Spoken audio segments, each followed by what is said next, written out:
विधान परिषदेच्या अमरावती स्थानिक स्वराज्य संस्था निवडणुकीत भाजपचे प्रवीण पोटे यांचा विक्रमी 390 मतं घेऊन विजयी झाला। त्यांनी वंचित बहुजन आघाडीचे उमेदवार निलेश विश्वकर्मा यांचा पराभव केला असून त्यांना 31 मतं मिळाली आहेत। तर मुख्य म्हणजे काँग्रेस उमेदवार हर्षजित देशमुख यांना एकही मत मिळालेलं नाही। तर प्रवीण पोटे यांनी विजयाची हॅट्रिक केली।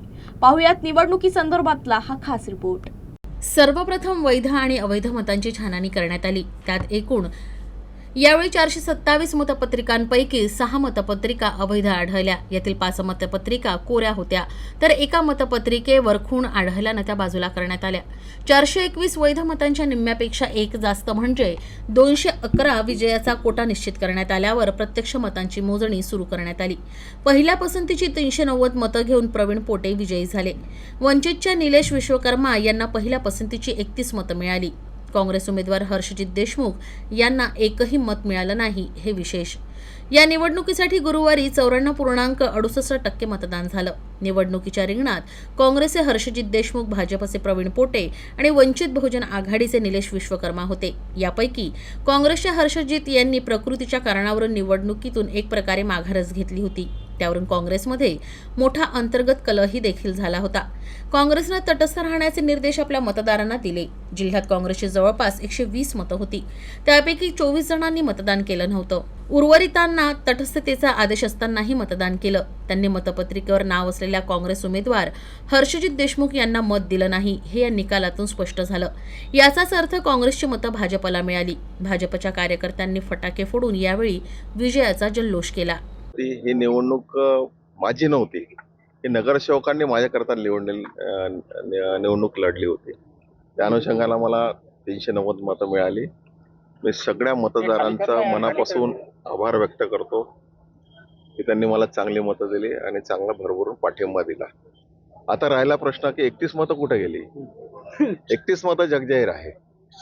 27 कोणाची होती, बहुजन आघाडीची किती होती ते जगजाहीर आहे, त्यामुळे सांगण्यासारखं काही राहिलेलं नाही आहे। ज्या लोकांनी माझ्यावरती विश्वास ठेवला ती मतं चांगली मिळाली हे प्रामुख्याने सांगता येईल। आणि ही निवडणूक प्रवीण पोटेची नव्हती, ही निवडणूक आमच्या नगरसेवकांची निवडणूक होती। त्यांचं मी मनापासून आभार व्यक्त करतो आणि धन्यवाद व्यक्त करतो। काँग्रेस मुक्त अमरावतीच्या दिशेनं काँग्रेसची वाटचाल आता सुरू झाली आहे। काँग्रेस प्रदेशाध्यक्ष हर्षवर्धन सपकाळ यांनी दिलेला काँग्रेसचा उमेदवार अमरावती जिल्ह्यातील काँग्रेस स्थानिक पदाधिकाऱ्यांनी साफ नाकारलाय। आर्य भट्टानंतर शून्याचा शोध हा काँग्रेसनं लावला असल्याची प्रतिक्रिया भाजपचे प्रवक्ते शिवराय कुलकर्णी यांनी यावेळी दिली।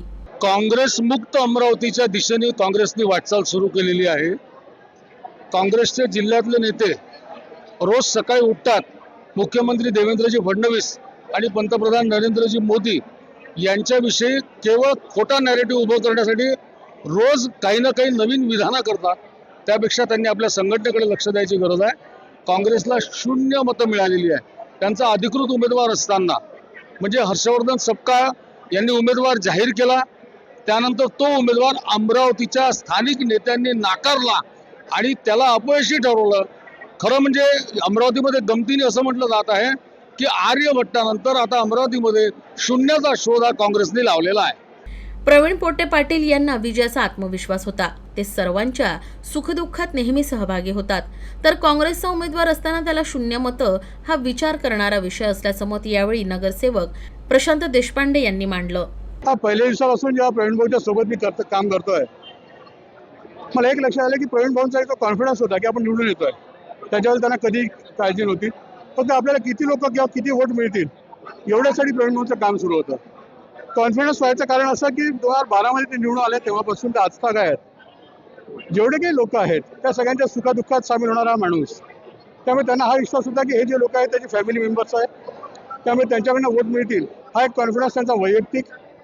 दुसरा कॉन्फिडन्स असा की भाजपाबद्दल जे लोकमानसामध्ये जी एक इमेज आहे की भाजप पक्षाबद्दलचा जो विश्वास आहे, त्या अनुषंगाने सुद्धा भाजपचे पूर्ण वोट आणि मित्रपक्षाचे वोट मिळणार आहेत, हा जो कॉन्फिडन्स घेऊन प्रवीण भाऊ पहिल्या दिवसापासून निघाले होते। आणि तोच आज जो विश्वास होता तो आज पूर्णत्वाला जाताना दिसतोय। जेव्हा 390 विरुद्ध 31 एवढं मताधिक्य त्यांना मिळालं, त्यामुळे असं लक्षात येतं की जो कॉन्फिडन्स त्यांना पहिल्या दिवशी होता तो सार्थ होता आणि त्यांचं जो व्यक्तिमत्व आहे आणि भाजपची जी इमेज आहे त्याचा आजचा विजय आहे। हा एक ऐतिहासिक विजय आहे आणि सांगायचं की भारतीय जनता पार्टीचं मताधिक्य प्रचंड वाढलेलं आहे आणि काँग्रेस पार्टीनं झिरोचा भोपाळी ज्यांना फोडता आला नाही, आता त्यांचे या अमरावती जिल्ह्यात काय आहे की त्यांनी समजून घ्यावी की भारतीय जनता पार्टी ही आता सामान्य पार्टी राहिली नाही, विश्वातली सर्वात मोठी पार्टी म्हणून उदयाला आलेली आहे. अमरावती जिल्ह्यात वंचित बहुजन आघाडीची एकूण 7 मतं होती. असं असतानाही निलेश विश्वकर्मा यांना 31 मतं मिळाली.